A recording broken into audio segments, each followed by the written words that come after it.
Okay, let's watch. I want to see the TikTok Notice that your algorithm For You shit. page has been a little too accurate lately. It hasn't been things that I'll Google or I talk about. It's been thoughts. TikTok knows everything about us. Hold up, don't scroll. Let me ask you something first. Can someone please explain how this algorithm works? TikTok users often wonder how the world's fastest growing social network seems to know them so well. TikTok's secretly listening to us while we're watching videos? I don't know. The answer to how this app gets to know you so intimately is a highly secretive algorithm, long guarded by TikTok's China-based parent company, ByteDance. TikTok has been so successful in terms of implementing their algorithms. TikTok's algorithm can influence the thinking of US youth.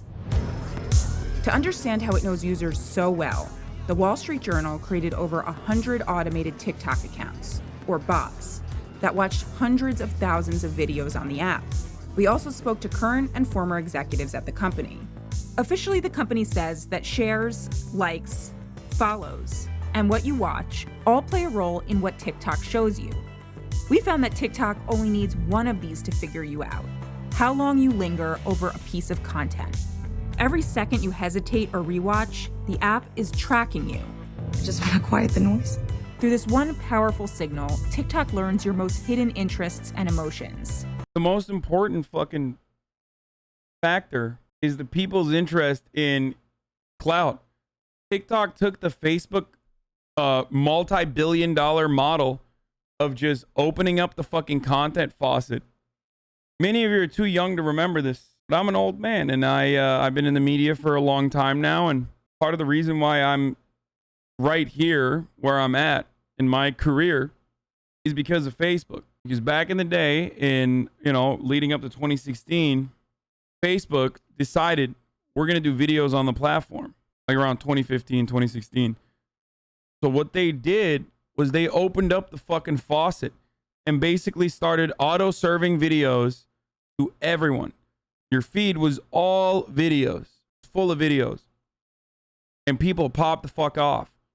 BuzzFeed, Upworthy was a fucking massive content farm. Like, every single legacy media operation decided to dump millions of dollars into their video content creation, a Unilad, Clickhole, video content creation strategies so they could make Facebook videos. That's right around the time when I started doing the TYT Facebook content. The pivot to video. Those videos popped the fuck off. I was getting 30 million views a week. Insane.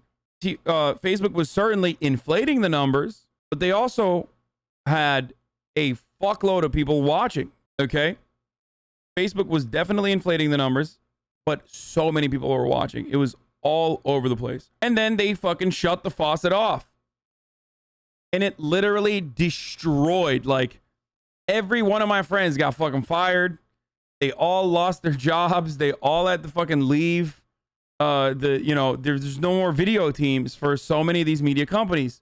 And that's the story. Facebook recognized that people would do everything in their power if they had an opportunity. Like, big media companies, powerful media companies would do everything in their fucking power to get in front of that fucking tidal wave of content. TikTok is operating on a similar principle. They were like, this is good. If we can let anyone on the planet become mega famous on any given moment, and everybody wants to be famous, they will stay on this app. They will make free content on this app non-fucking stop. So they basically started making every random person famous for a minute, for a brief moment. But this time, in the aftermath of Vine's success and failures, when we were like 10 years in, 20 years into, YouTube and internet content creators, there was another industry that was finally recognizing that, like, influencers can make a lot of money. So this time they were ready. So those famous people took advantage of, or the people that were getting famous took advantage of the algorithm super boost, and then immediately, like, agencies and clever managers immediately just swiped them and turned around and diversified their content portfolio, made them make YouTube, made them make fucking Instagram accounts and shit like that. But that's why TikTok is so successful. From the TikTok or from the Vine era, you got like a handful of influencers. You got the Logan Pauls of the world and whatnot. You got the Cameron Dallases, blah, blah, blah. Some of those people are not around anymore. From TikTok, because this time the industry was aware and paying attention to it, you're gonna have a lot more staying power on influencers. Why'd Facebook turn off the faucet? They wanted to change the content strategy on the platform. They realized that it's like never going to be a competitor to YouTube. They were greatly lying about their numbers, their video numbers anyway. So they were just like, we need to go back to Facebook being like for friends. And drives you deep into rabbit holes of content that are hard to escape.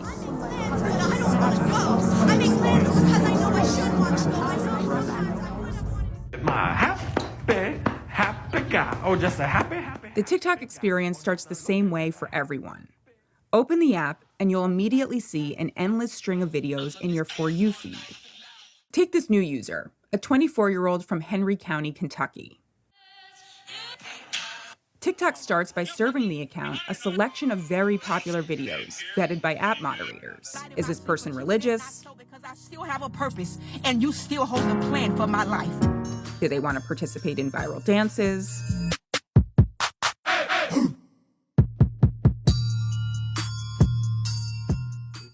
Are they feeling down lately? Just remember, I loved you once, and that love goes for a friend, family, or any relationship. What TikTok doesn't know is that the 24-year-old from Kentucky isn't a person at all. It's one of the bot accounts programmed by the Wall Street Journal. Let's call it Kentucky 96. We set up these accounts to understand how TikTok figures out your unexpressed interests. We assigned each bot a date of birth and an IP address, which told TikTok their location. None were given a gender. We gave each bot or user interests, but those interests were never entered into the app. The only way our users expressed their interests was by rewatching or pausing on videos with related hashtags or images. Some were into extreme sports. Others were interested in forestry, or dance, or astrology. I'm not the babysitter, I'm not the parent. Or some other topic. Keep scrolling if you hate animals. For all our accounts, we found that TikTok draws users in at first by serving a wide variety of videos, many with millions of views. Then, as the algorithm sees what you respond to, the selection of videos and the view counts can get lower and lower, with fewer of them vetted by moderators to see if they violate TikTok's terms of service. We reviewed our experiment and its results with a data scientist, an algorithm expert, and Guillaume Chasleau, a former Google engineer who worked on YouTube's algorithm. He's now an advocate for algorithm transparency. He says TikTok is different from other social media platforms. The algorithm on TikTok can get much more powerful, and it can be able to learn your vulnerabilities much faster. In fact, TikTok fully learned many of our account's interests in less than 2 hours. Some it figured out in less than 40 minutes. On YouTube, more than 70% of the views come from the recommendation engine. So it's already huge, but on TikTok, it's even worse. It's probably like 90-95% of the content that is. That's why it's crack, boys. That's why it's fucking crack, dude. It's so fucking good. Seen that comes from the recommendation engine. This is a visualization made from hashtags attached to the videos our bots watched. So it's double booking, right? On the one hand, it makes you stay on the application because it's so easy to get recommended really cool videos off of like whatever it figured out you're interested in. On the other hand, because it has the power to like make anyone fucking mega famous for one moment, so many people are constantly uploading like dumb shit and funny shit. So a lot of people are on the app because they want to be content creators. They want to be influencers because everybody wants to be an influencer. And also on the other hand, a lot of them are on the application because they're like, oh, this shit is so good. Fucking mainlining it, you know? And turns out the real devious lick is not getting like white American kids in fucking private schools to break their toilets. But the real devious lick was the algorithm after all. Think of it as a partial view of the universe of TikTok content. Here's where we find dance videos. Over here are the cooking videos. The spindly arms stretching out of the center represent niche content areas. This arm starts with general videos of cute animals. But if we follow it out to the end, we find more specific videos for enthusiasts of French bulldogs. As Kentucky 96 starts its journey, it starts moving around within the mainstream, where TikTok is trying to puzzle out what it wants. One time I had a TikTok blow up. I got so anxious I threw up and deleted it. You threw up? Like you threw up and you deleted the TikTok. That's hilarious. We programmed Kentucky 96 to be interested in sadness and depression. Let's see how long it takes TikTok to figure that out. Life doesn't happen to you, life happens for you. So if life is taking people away from your life and putting new ones in. Less than 3 minutes into using TikTok, at its 15th video, Kentucky 96 pauses on this. And that love goes for a friend, family, or any relationship. Kentucky 96 watches the 35-second video twice. Here, TikTok gets its first inkling that perhaps the new user is feeling down lately. Whoever comes, let them come. Whoever stays, let them stay. Whoever goes, let them go. The information contained in this single video provided the app with important clues. The author of the video, the audio track, the video description, the hashtags. After Kentucky 96's first sad video, TikTok serves another one 23 videos later, or after about 4 more minutes of watching. I'll leave you alone from now on if that's what you want. This one is a breakup video with the hashtag sad. Bro, why does anybody watch? Yo, I really am not a depressed guy, you know? My parents had one get 50K and my mom came to me like, what's going on with this? Please help. I swear to God, I'm just not a depressed guy, I think. Like, I would never seek out this kind of content. Like, if I saw this, I would laugh at it and move on. I don't understand it. You know why I leave you alone? Because I care about your feelings more than mine. TikTok's still trying to suss out this new user with more high view count videos. Does the new user want to watch videos about friendship? But look at your material conditions. Man, depression is not like exclusive to your material conditions. Like, just hella rich people that are depressed as fuck.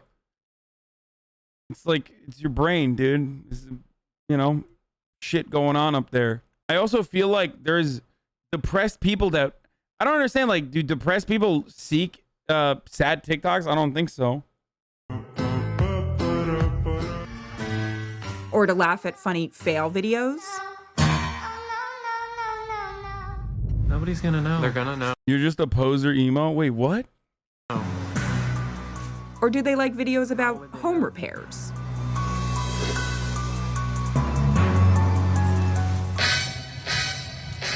Other information from your phone, including location, can impact the videos that are shown in a user's feed. As a Kentuckian, I never thought I'd lose my freedom over a virus. For instance, Kentucky 96 saw lots about Kentucky, but whether or not it keeps showing you that type of video depends on your response to it. A TikTok spokeswoman said the app does not listen to your microphone or read text messages to serve you personalized videos. At video 57, Kentucky 96 keeps watching a video about heartbreak and hurt feelings. And then, at video 60, watches one about emotional pain. Based on the videos... Dude, what the fuck? You would be surprised how many times a guy sits in his car, his room, or the bathroom holding back tears because he's confused, hurt, or lost. He wants to give up. So here's the thing, dude. I do think that we just don't know what kind of... Like, we just don't know what kind of fucking brain poison this is. Maybe I'm old, but like, I can't see this being healthy for the content creator. I cannot see this being healthy for the people that are seeking this kind of content. You know what I mean? It's like another banger from the TikTok user Sad Boy Cap. Yeah, like, that's terrible, dude. Especially if you're like 14, you know what I mean? And you're like in TikTok's main age demographic. And you're just like, you're going through like hormonal changes and shit like that. You know what I mean? See, there's motherfuckers in here going, that's kind of true about men though, to be honest. Because he's confused, hurt, or lost. He wants to give up, but when you see his face, he looks fine. He smiles uncomfortable, like nothing ever happened. Dude, I know. It's like relatable shit. It's like supposed to be relatable shit. So what's up? You're sad boy Cap now? So you have to always be sad? You have to make sad content forever. It's really not that hard to understand. It's very easy to go into a depressive spiral if you're in one, and seeking out validation and sameness in your depression as well. Yeah. And I feel like that's just like, I don't know. I can't see this being healthy for anybody. You're doing literally the opposite of touching grass. You are doing the exact opposite of touching grass.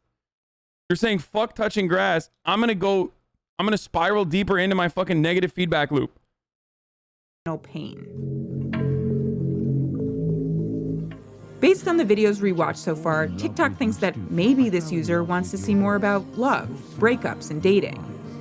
So at about 80 videos and 15 minutes in, the app starts serving more about relationships. But Kentucky 96 isn't interested. Your voice, your smile, your eyes, your laugh. The user instead pauses on one about mental health. If a guy ever cries in front of you, do not let him leave ever. He will never trust any human ever the same. It's not funny. I'm not laughing at that. It's real. Wow. As guys, we get taught to never show emotion because it would help us. It would help make us weak. Keep him. He trusts you.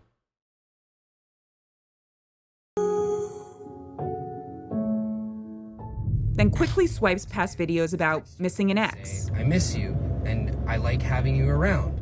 Advice about moving on, and how to hold a lover's interest.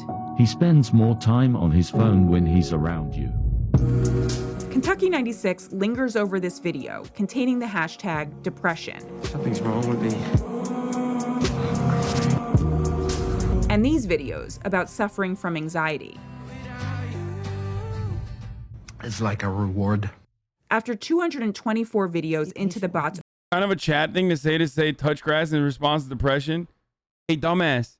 The response to depression isn't to just touch grass, okay? Touching grass could be helpful, but it's to touch the grass of your fucking psychiatrist, okay? It's to touch mental health grass. It's to do the exact opposite of this. I'm not saying, oh, if you're depressed, just go fucking, don't be depressed no more. That's clearly what I'm not saying. What I'm simply stating is that when you're depressed, I feel like going into this fucking rabbit hole that is going to only suck you deeper into depression by other dudes that may or may not be depressed that are literally now making money off of like pumping out content like this is probably not the best thing for your psyche, for your mental health. Okay? What we should be doing is getting people to go out and touch grass, getting people to go out and touch the grass in their psychiatrist's office, like I said already, and seeking mental health and at least like positive influences in their lives that break through that fucking negative loop. Overall journey, or about 36 minutes of total watch time. TikTok's understanding of... I think these cringe depression TikToks are the same thing as listening to sad music when you're upset. Probably negligible, if not positive for them. I mean, I don't know. I've only been depressed one time in my life, so I'm very fortunate. So I can't speak on it. Sad music and poetry exist since ages. Don't be such a zoomer.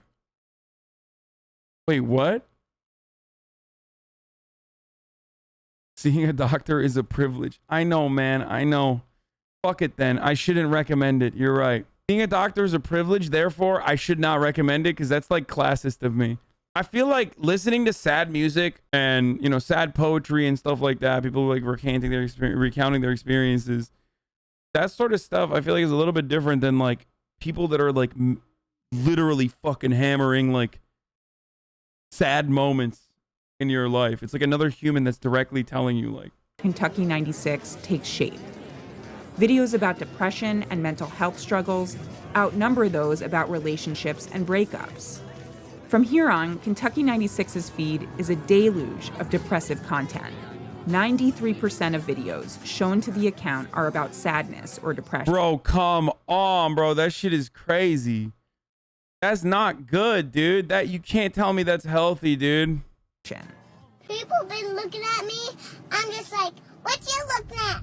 A TikTok spokeswoman said that some of the remaining 7% of videos are to help the user discover different content.